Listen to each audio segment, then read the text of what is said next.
ಸನಾತನ ಧರ್ಮದಲ್ಲಿ ಮಾನವನ ಜೀವನವು ಕೇವಲ ಜನನದಿಂದ ಮರಣದವರೆಗೆ ಸೀಮಿತವಾಗಿರುವುದಿಲ್ಲ. ಮರಣದ ನಂತರವೂ ಆತ್ಮದ ಯಾನ ಮುಂದುವರಿಯುತ್ತದೆ ಎಂಬ ಗಾಢವಾದ ನಂಬಿಕೆ ಇದೆ. ಈ ಆತ್ಮಯಾನದ ದಿಕ್ಕು ಯಾವುದು? ಆತ್ಮವು ಸ್ವರ್ಗವನ್ನು ಸೇರುತ್ತದೆಯೋ, ನರಕವನ್ನು ಸೇರುತ್ತದೆಯೋ ಅಥವಾ ಪುನರ್ಜನ್ಮವನ್ನು ಪಡೆಯುತ್ತದೆಯೋ ಎಂಬುದೆಲ್ಲವೂ ಮನುಷ್ಯನ ಕರ್ಮ, ಪುಣ್ಯ ಮತ್ತು ಪಾಪಗಳ ಮೇಲೆ ಅವಲಂಬಿತವಾಗಿದೆ ಎಂದು ಶಾಸ್ತ್ರಗಳು ಹೇಳುತ್ತವೆ. ಈ ಆತ್ಮಸಾಧನೆಯ ಮಾರ್ಗವನ್ನು ವಿವರಿಸುವ ಅತ್ಯಂತ ಮಹತ್ವದ ಗ್ರಂಥಗಳಲ್ಲಿ ಒಂದಾಗಿದೆ ಗರುಡ ಪುರಾಣ.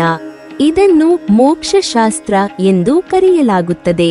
ಮರಣಾನಂತರ ಆತ್ಮವು ಅನುಭವಿಸುವ ಸ್ಥಿತಿಗಳು, ಪಾಪಕ್ಕೆ ದೊರೆಯುವ ಶಿಕ್ಷೆಗಳು, ಪುಣ್ಯಕ್ಕೆ ದೊರೆಯುವ ಫಲಗಳು, ಮೋಕ್ಷದ ಮಾರ್ಗ ಇವೆಲ್ಲವನ್ನೂ ಗರುಡ ಪುರಾಣ ಸ್ಪಷ್ಟವಾಗಿ ವಿವರಿಸುತ್ತದೆ.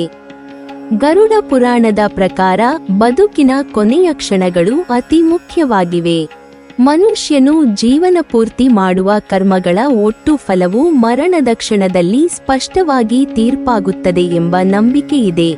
ಆದರೆ ಅಚ್ಚರಿಯ ಸಂಗತಿ ಎಂದರೆ ಜೀವನ ಪೂರ್ತಿ ಪಾಪಗಳನ್ನು ಮಾಡಿದವನಿಗೂ ಕೂಡ ಕೊನೆಯ ಕ್ಷಣದಲ್ಲಿ ಭಕ್ತಿಯ ಒಂದು ಕಿರಣ ಉಲ್ಲಾಸ ನೀಡಿದರೆ ಅವನ ಪಾಪಗಳೆಲ್ಲವೂ ಕ್ಷಯವಾಗುವ ಸಾಧ್ಯತೆಯಿದೆ ಎಂದು ಈ ಪುರಾಣ ಹೇಳುತ್ತದೆ. ಇದಕ್ಕೆ ಅತ್ಯಂತ ಪ್ರಸಿದ್ಧ ಉದಾಹರಣೆ ಅಜಾಮಿಳನ ಕಥೆ. ಅಜಾಮಿಳನು ಜೀವನ ಪೂರ್ತಿ ಪಾಪಮಯ ಜೀವನ ನಡೆಸಿದ್ದ ಮಹಾಪಾತಕಿ. ಆದರೆ ಮರಣದ ಸಂದರ್ಭದಲ್ಲಿ ಆತ ತನ್ನ ಮಗನನ್ನು ಕರೆಯಲು ನಾರಾಯಣ ಎಂದು ಉಚ್ಚರಿಸಿದ. ಆತ ಉದ್ದೇಶಿಸಿದ್ದು ಮಗನನ್ನೇ ಆಗಿದ್ದರು. ದೇವರ ನಾಮ ಉಚ್ಚರಿಸಲ್ಪಟ್ಟ ಕಾರಣ ಅವನ ಪಾಪಗಳೆಲ್ಲವೂ ನಾಶಗೊಂಡು ಆತನು ವಿಷ್ಣುದೂತರ ಕೃಪೆಗೆ ಪಾತ್ರನಾಗಿ ಮೋಕ್ಷವನ್ನು ಪಡೆದನೆಂಬ ಕಥೆಯನ್ನು ಗರುಡ ಪುರಾಣ ವಿವರಿಸುತ್ತದೆ. ಈ ಘಟನೆಯೇ ಭಕ್ತಿಯ ಮಹತ್ವವನ್ನು, ನಾಮಸ್ಮರಣೆಯ ಶಕ್ತಿಯನ್ನು ಮತ್ತು ಕೊನೆಯ ಕ್ಷಣದ ಭಾವನೆಯ ತೀವ್ರತೆಯನ್ನು ಸಾರುವ ಅತ್ಯಂತ ಬಲವಾದ ಸಂದೇಶವಾಗಿದೆ. ಮರಣದ ಮುನ್ನ ಪುಣ್ಯಕಾರ್ಯಗಳನ್ನು ಮಾಡಲು ಸಾಧ್ಯವಾಗದ ಪರಿಸ್ಥಿತಿಯಲ್ಲಿ ಇದ್ದರೂ ಸಹ ಪುಣ್ಯಕರವಾದ ಕೆಲವು ವಸ್ತುಗಳನ್ನು ದರ್ಶಿಸಿದ ಮಾತ್ರಕ್ಕೆ ಪಾಪಕ್ಷಯವಾಗಿ ಪುಣ್ಯ ಲಭಿಸುತ್ತದೆ ಎಂದು ಗರುಡ ಪುರಾಣ ಹೇಳುತ್ತದೆ. ಈ ಪವಿತ್ರ 8 ವಸ್ತುಗಳನ್ನು ಅಷ್ಟಪುಣ್ಯದರ್ಶನ ಎಂದು ಭಾವಿಸಲಾಗುತ್ತದೆ. ಈ ವಸ್ತುಗಳ ದರ್ಶನದಿಂದ ಆತ್ಮವು ಭಾರವಾದ ಪಾಪಬಂಧನದಿಂದ ಮುಕ್ತನಾಗಿ ಸುಗಮವಾಗಿ ಸ್ವರ್ಗದ ಮಾರ್ಗವನ್ನು ಹಿಡಿಯುತ್ತದೆ ಎನ್ನುವುದು ಸನಾತನ ಧರ್ಮದ ಗಾಢವಾದ ನಂಬಿಕೆ. ಅವುಗಳಲ್ಲಿ ಮೊದಲನೆಯದಾಗಿ ಹಸುವಿಗೆ ಅತ್ಯಂತ ಮಹತ್ವ ನೀಡಲಾಗಿದೆ. ಸನಾತನ ಧರ್ಮದಲ್ಲಿ ಹಸುವನ್ನು ಮಾತೃಸ್ವರೂಪವಾಗಿ ಪೂಜಿಸಲಾಗುತ್ತದೆ. ಗೋವಿನಲ್ಲಿ 33 ಕೋಟಿ ದೇವತೆಗಳು ನೆಲೆಸಿದ್ದಾರೆ ಎಂಬ ಪ್ರತೀತಿ ಇದೆ. ಹಸುವಿನ ಪಾದಗಳನ್ನು ಸ್ಪರ್ಶಿಸುವುದರಿಂದ ತೀರ್ಥಯಾತ್ರೆ ಮಾಡಿದಷ್ಟು ಪುಣ್ಯ ದೊರೆಯುತ್ತದೆ ಎನ್ನಲಾಗುತ್ತದೆ. ಹಸುವಿನ ದೃಷ್ಟಿಯೇ ಪಾಪ ಹರಿಸುವ ಶಕ್ತಿಯನ್ನು ಹೊಂದಿದೆ ಎಂಬ ನಂಬಿಕೆಯಿದೆ. ಆದ್ದರಿಂದ ಆ ರಣಸನ್ನ ವ್ಯಕ್ತಿಯು ಹಸುವನ್ನು ದರ್ಶಿಸಿದರೆ ಅವನು ಒಂದೇ ಕ್ಷಣದಲ್ಲಿ ಕೋಟ್ಯಂತರ ದೇವತೆಗಳ ದರ್ಶನ ಮಾಡಿದ ಫಲವನ್ನು ಪಡೆಯುತ್ತಾನೆ ಎನ್ನಲಾಗುತ್ತದೆ. ಹಸು ಕೇವಲ ಪ್ರಾಣಿಯಲ್ಲ, ಅದು ಧರ್ಮ, ಸಂಪತ್ತು, ಶಾಂತಿ ಮತ್ತು ಪವಿತ್ರತೆಯ ಪ್ರತೀಕವೆಂದು ಸನಾತನ ಧರ್ಮ ಸಾರುತ್ತದೆ. ತುಳಸಿಯನ್ನು ಸನಾತನ ಧರ್ಮದಲ್ಲಿ ದೇವತಾವೃಕ್ಷವೆಂದು ಪೂಜಿಸಲಾಗುತ್ತದೆ.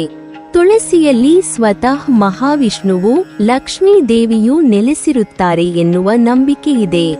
ಪ್ರತಿ ಮನೆಯ ಮುಂದೆ ತುಳಸಿ ಕಟ್ಟೆ ಇರಬೇಕು ಎಂಬ ಪದ್ಧತಿ ಇಂದು ಕೂಡ ಜೀವಂತವಾಗಿದೆ. ಮುಸ್ಸಂಜೆ ವೇಳೆಗೆ ತುಳಸಿಯ ಮುಂದೆ ದೀಪ ಹಚ್ಚುವುದರಿಂದ ಲಕ್ಷ್ಮೀ ದೇವಿಯ ಅನುಗ್ರಹ ಮನೆಗೆ ಪ್ರವೇಶಿಸುತ್ತದೆ ಎನ್ನಲಾಗುತ್ತದೆ. ಮರಣಾಸನ್ನ ವ್ಯಕ್ತಿಯು ತುಳಸಿ ವೃಕ್ಷವನ್ನು ದರ್ಶಿಸಿದರೆ ಅವನ ಜೀವಯಾನದಲ್ಲಿ ಯಾವುದೇ ಅಡೆತಡೆಗಳಿರದೆ ಆತ ಶಾಂತಿಯುತವಾಗಿ ಸ್ವರ್ಗವನ್ನು ಸೇರುತ್ತಾನೆ ಎಂಬ ನಂಬಿಕೆ ಗರುಡ ಪುರಾಣದಲ್ಲಿ ವ್ಯಕ್ತವಾಗಿದೆ.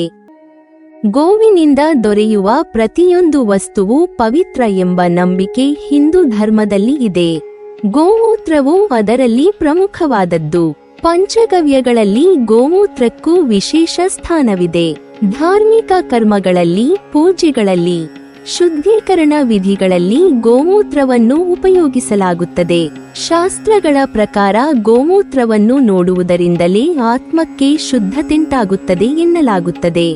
ಮರಣದ ಮುನ್ನ ಗೋಮೂತ್ರದ ದರ್ಶನವೂ ಕೂಡ ಪುಣ್ಯ ಪ್ರಾಪ್ತಿಗೆ ಕಾರಣವಾಗುತ್ತದೆ ಎಂಬ ಭಕ್ತಿ ನಂಬಿಕೆ ಇದೆ. ಹಸುವಿನ ಹಾಲನ್ನು ಅಮೃತದ ಸಮಾನವಾಗಿ ಪರಿಗಣಿಸಲಾಗುತ್ತದೆ. ಹಾಲು ಪೋಷಣೆಯ, ಶುದ್ಧತೆಯ, ಜೀವಶಕ್ತಿಯ ಪ್ರತೀಕವಾಗಿದೆ.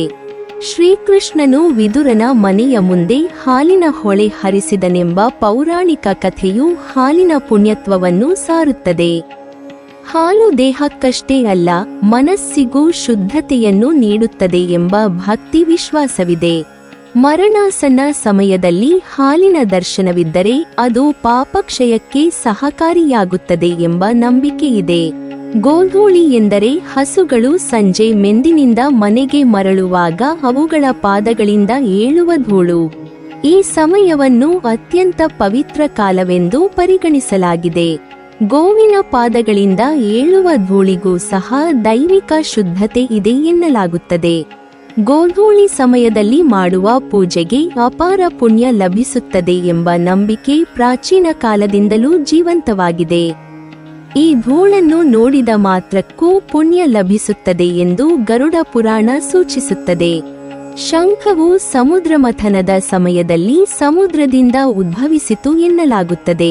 ಲಕ್ಷ್ಮೀ ದೇವಿಯು ಸಮುದ್ರಮಥನದಿಂದ ಜನಿಸಿದವಳಾದ್ದರಿಂದ ಶಂಖವನ್ನು ಆಕೆಯ ಸಹೋದರನಂತೆ ಪೂಜಿಸಲಾಗುತ್ತದೆ. ಶಂಖನಾದವು ವಾತಾವರಣವನ್ನು ಶುದ್ಧಗೊಳಿಸುತ್ತದೆ, ನಕಾರಾತ್ಮಕ ಶಕ್ತಿಗಳನ್ನು ದೂರ ಮಾಡುತ್ತದೆ ಎಂಬ ಭಕ್ತಿ ನಂಬಿಕೆ ಇದೆ. ಮುಸ್ಸಂಜೆ ಸಮಯದಲ್ಲಿ ಶಂಖ ಊದುವುದರಿಂದ ಪಾಪನಾಶವಾಗುತ್ತದೆ. ಮರಣಾಸನ್ನ ವ್ಯಕ್ತಿಯ ಬಳಿ ಶಂಖವನ್ನು ಇಡುವುದು ಅವನ ಆತ್ಮಯಾನಕ್ಕೆ ಶಾಂತಿ ನೀಡುತ್ತದೆ ಎಂದು ಹೇಳಲಾಗುತ್ತದೆ. ಗಂಗಾಜಲವನ್ನು ಮುಕ್ತಿಯ ಸಂಕೇತವೆಂದು ಸನಾತನ ಧರ್ಮದಲ್ಲಿ ಭಾವಿಸಲಾಗುತ್ತದೆ. ಗಂಗೆಯನ್ನು ನದಿಯಲ್ಲ, ಜೀವಂತ ದೇವಿಯಾಗಿ ಪೂಜಿಸಲಾಗುತ್ತದೆ. ಕೊನೆಯುಸಿರು ಎಳೆಯುತ್ತಿರುವ ವ್ಯಕ್ತಿಗೆ ಗಂಗಾಜಲದ ಒಂದು ಹನಿ ನೀಡಿದರೂ ಅವನು ಪವಿತ್ರನಾಗುತ್ತಾನೆ ಎಂಬ ನಂಬಿಕೆಯಿದೆ. ಕುಡಿಸಲು ಸಾಧ್ಯವಾಗದಿದ್ದರೂ ಕೂಡ ಗಂಗಾಜಲದ ದರ್ಶನವೇ ಸಾಕು, ಆತ್ಮವು ಪಾಪಮುಕ್ತವಾಗುತ್ತದೆ ಎನ್ನುವುದು ಗರುಡ ಪುರಾಣದ ಭಾವಾರ್ಥ. ಸಾಲಿಗ್ರಾಮವನ್ನು ವಿಷ್ಣುವಿನ ದೈವಸ್ವರೂಪವೆಂದು ಪರಿಗಣಿಸಲಾಗುತ್ತದೆ. ಈ ಪವಿತ್ರ ಶಿಲೆಯನ್ನು ಮನೆಯಲ್ಲಿ ಇಟ್ಟು ಪೂಜಿಸಿದರೆ ದೈವಿಕ ಶಕ್ತಿ ಆಗಮಿಸುತ್ತದೆ, ನಕಾರಾತ್ಮಕತೆ ದೂರವಾಗುತ್ತದೆ ಎಂಬ ನಂಬಿಕೆ ಇದೆ. ಸಾಲಿಗ್ರಾಮದ ದರ್ಶನವೇ ಅಪಾರ ಪುಣ್ಯಕ್ಕೆ ಕಾರಣವಾಗುತ್ತದೆ. ಮರಣದ ಮುನ್ನ ಸಾಲಿಗ್ರಾಮವನ್ನು ನೋಡಿದ ಆತ್ಮವು ವಿಷ್ಣು ಲೋಕವನ್ನು ಸೇರುತ್ತದೆ ಎಂಬ ದೇಹಭಕ್ತಿ ನಂಬಿಕೆಯಿದೆ. ಈ ಎಲ್ಲಾ ವಸ್ತುಗಳ ದರ್ಶನವು ಕೇವಲ ದೇಹದ ದೃಷ್ಟಿಗೆ ಮಾತ್ರ ಸೀಮಿತವಲ್ಲ, ಅದು ಆತ್ಮದ ಜಾಗೃತಿಗೆ ಕಾರಣವಾಗುತ್ತದೆ ಎಂಬ ತಾತ್ವಿಕ ಅರ್ಥವನ್ನು ಸನಾತನ ಧರ್ಮ ಸಾರುತ್ತದೆ. ಜೀವನ ಪೂರ್ತಿ ಮಾನವನು ಎಷ್ಟೇ ತಪ್ಪುಗಳನ್ನು ಮಾಡಿದರೂ ಕೊನೆಯ ಕ್ಷಣದಲ್ಲಿ ಭಕ್ತಿಯ ಒಂದು ಕಿರಣ ಉರಿದರೆ ಸಾಕು, ದೇವರ ಕೃಪೆಯ ಬಾಗಿಲು ತೆರೆದುಕೊಳ್ಳುತ್ತದೆ ಎಂಬ ಆಳವಾದ ಸಂದೇಶವನ್ನು ಗರುಡ ಪುರಾಣ ನಮಗೆ ನೀಡುತ್ತದೆ. ಪಾಪಕ್ಕಿಂತಲೂ ಪುಣ್ಯ ದೊಡ್ಡದು, ಭಯಕ್ಕಿಂತಲೂ ಭಕ್ತಿಯೇ ಶ್ರೇಷ್ಠ, ಮರಣಕ್ಕಿಂತಲೂ ಮೋಕ್ಷವೇ ಶಾಶ್ವತ ಎಂಬ ಸತ್ಯವನ್ನು ಈ ಗ್ರಂಥ ಪ್ರತಿಯೊಬ್ಬ ಮನುಷ್ಯನಿಗೂ ನೆನಪಿಸುತ್ತದೆ. ನೀವಿನ್ನೂ ನಮ್ಮ ಚಾನೆಲ್ ಅನ್ನು ಸಬ್ಸ್ಕ್ರೈಬ್ ಮಾಡಿಲ್ವಾ? ಹಾಗಾದರೆ ಈ ಕೂಡಲೇ ನಮ್ಮ ಇಂದ್ರಜಾಲ ಚಾನೆಲ್ ಅನ್ನು ಸಬ್ಸ್ಕ್ರೈಬ್ ಮಾಡಿ ಮತ್ತು ಪಕ್ಕದಲ್ಲಿರುವ ಬೆಲ್ ಐಕಾನ್ ಅನ್ನು ಕ್ಲಿಕ್ ಮಾಡಿದರೆ ನಮ್ಮ ಹೊಸ ವಿಡಿಯೋಗಳನ್ನು ನೀವು ನೋಡಬಹುದು.